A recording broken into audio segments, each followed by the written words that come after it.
In this video, we are going to learn how you can cut, crop or resize videos online using Adobe Express. Hi everyone, my name is Abhishek aka Design Subway, and without wasting any time, let's dive into it. Go to adobe.com/express and log in. Now click on the video tab and you'll see multiple tools available here. Let's start with crop video. Click on it and upload your video. You'll see different crop options like 9:16, 16:9 and square.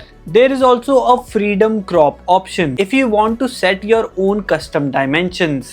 This is super helpful if you want to repurpose your horizontal video into a vertical one for Reels, Shorts and Pinterest. Here you can also trim the video duration. Just drop the edges to keep only the sections you want. Next up, how you can resize your video. Simply click on resize and upload your clip. Choose the platform you want: Instagram, Facebook, Pinterest and more. Adobe Express automatically fit your video to the right size. This makes it very easy for small business owners to repurpose one piece of content across the platforms. Once you are happy with your edits, click on download and save the video in high quality. Try Adobe Express now. Website link in the description. If this video was helpful, don't forget to like, share and subscribe to the channel.